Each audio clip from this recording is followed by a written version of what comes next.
আলহামদুলিল্লাহি ওয়াকাফা ওয়াসালামুন আলা ইবাদিহিল্লাযীনা ইসতাফা আম্মা বা'দ। সুপ্রিয় দর্শক শ্রোতা, আসসালামু আলাইকুম ওয়া রাহমাতুল্লাহি ওয়া বারাকাতুহু।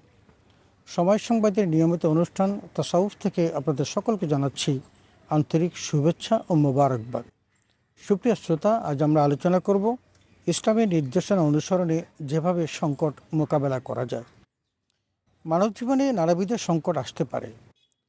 হতে পারে সে সংকট খাদ্যের, অথবা অর্থের, অথবা অন্য কিছু। আর এই সংকট ছড়িয়ে পড়তে পারে ব্যক্তি জীবন থেকে শুরু করে সমাজ ও রাষ্ট্রে। সংকট তৈরি হতে পারে নিজের অপরাধের কারণে অথবা মহান আল্লাহর পরীক্ষার কারণে। যেমনটি পবিত্র কোরআনুল কারিমে আল্লাহ তাআলা ইরশাদ করেছেন, ওয়ালানাবলুওয়ান্নাকুম বিশাইইম মিনাল খাউফি ওয়াল জুউ ওয়া নাকসিম মিনাল আমওয়ালি ওয়াল আনফুসি ওয়াস সামারাত। অর্থাৎ, আর আমি অবশ্যই তোমাদেরকে পরীক্ষা করব কিছু ভয়, ক্ষুধা এবং জানমাল ও ফল ফলাদির স্বল্পতার মাধ্যমে। সূরা বাকারা আয়াত 155। এই সকল সংকট নিরসনে ইসলামে রয়েছে টেকসই সমাধান। আসুন কোরআন ও সুন্নাহর আলোকে কীভাবে সংকট মোকাবেলা করা যায় তার 6টি বিষয় নিয়ে আলোচনা করি। 1 নম্বর, ঈমান ও তাকওয়ার মাধ্যমে। 2 নম্বর, তাওয়াক্কুলের মাধ্যমে। 3 নম্বর, ইস্তিগফারের মাধ্যমে। 4 নম্বর, অপচয় ও অপব্যয় রোধের মাধ্যমে। 5 নম্বর, আয় ও ব্যয়ের মধ্যে সামঞ্জস্য বিধান করা, অর্থাৎ মধ্যম পন্থা অবলম্বন করার মাধ্যমে। 6, দুর্নীতি দমনের মাধ্যমে। 1 নম্বর, ঈমান ও তাকওয়ার মাধ্যমে। পবিত্র কোরআনুল কারিমে আল্লাহ তাআলা ইরশাদ করেছেন, ওয়ালাউ আন্না আহলাল কুরা আমানু লাফাতাহনা আলাইহিম বারাকাতিম মিনাস সামাই ওয়াল আরদ। অর্থাৎ, যদি সেই সময় জনপদের মানুষগুলো ঈমান আনত এবং তাকওয়া অবলম্বন করত, তাহলে আমি তাদের উপর আসমান ও জমিনের যাবতীয় বরকতের দুয়ার খুলে দিতাম। সূরা আরাফ আয়াত 96। 2 নম্বর, তাওয়াক্কুলের মাধ্যমে। তাওয়াক্কুল অর্থ ভরসা বা নির্ভর করা। মহান আল্লাহর উপর তাওয়াক্কুলকারী ব্যক্তি কখনো বিপদ আপদ ও সংকটে ঘাবড়ে যায় না, বরং আল্লাহর উপর দৃঢ় আস্থা রাখে। ফলে আল্লাহ তাআলাই তার জন্য যথেষ্ট হয়ে যায়। যেমনটি পবিত্র কোরআনে আল্লাহ তাআলা বলেছেন, ওমাই ইয়াতাওয়াক্কাল আলাল্লাহি ফাহুয়া হাসবুহু। অর্থাৎ, যে ব্যক্তি আল্লাহর উপর ভরসা করে তিনি তার উপর যথেষ্ট হয়ে যায়।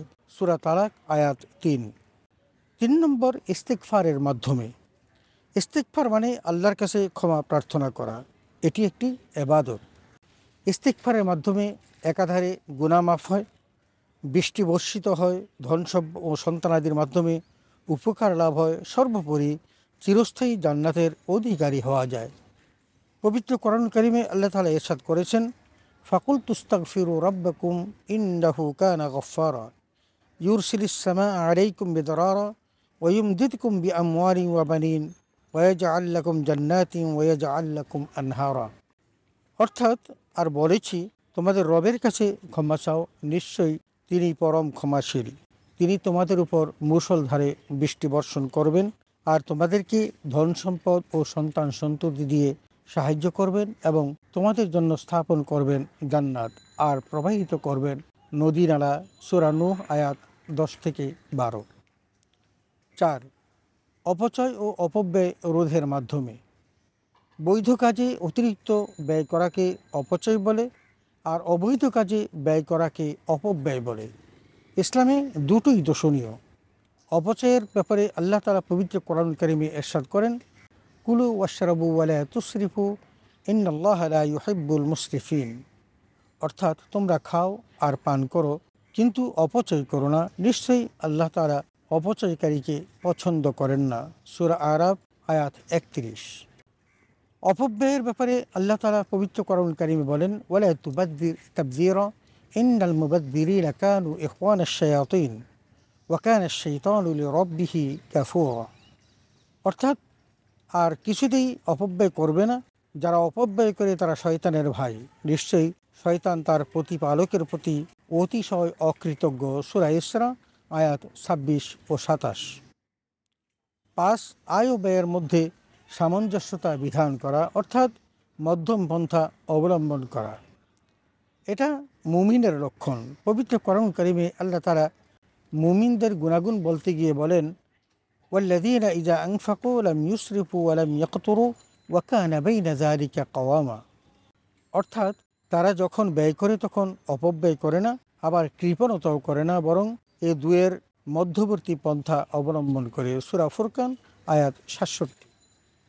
প্রিয় নবী রাসূল আকরাম সাল্লাল্লাহু আলাইহি ওয়াসাল্লাম ইরশাদ করেছেন, যে ব্যক্তি ব্যয়ের ক্ষেত্রে মধ্যম পন্থা অবলম্বন করে সে কখনো অভাবগ্রস্ত হয় না। মুসনাদে আহমদ হাদিস 4269। ৬ নম্বর, দুর্নীতি দমনের মাধ্যমে। অন্যায়ভাবে পরের সম্পদ গ্রাস করা, ন্যায্য অধিকার থেকে বঞ্চিত করা, কারো ঋণ পরিশোধ না করা, চুরি ডাকাতি করা, সন্ত্রাসী করা, রাষ্ট্রীয় সম্পদ অন্যায়ভাবে ভক্ষণ করা ইত্যাদি বিষয় কঠোরভাবে তদারকি করতে পারলে সকল সংকট, বিশেষভাবে আর্থিক সংকট দূর করা যায়। সূরা নিসাতে আল্লাহ তাআলা বলেন, ইয়া আইয়ুহাল্লাযীনা আমানু লা তাকুলু আমওয়ালাকুম বাইনাকুম বিল বাতিল।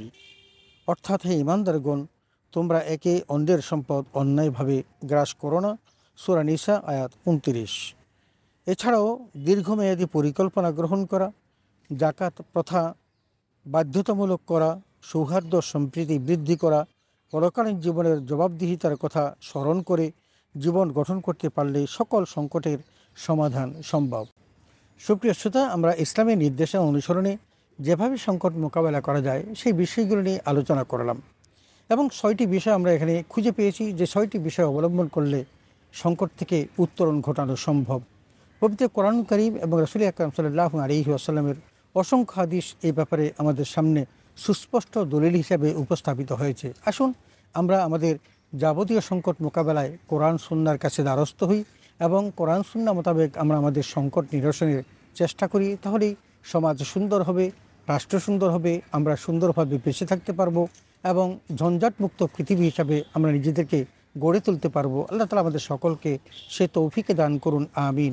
ওয়াখির দাওয়ানা আনিল হামদুলিল্লাহি রাব্বিল আলামিন।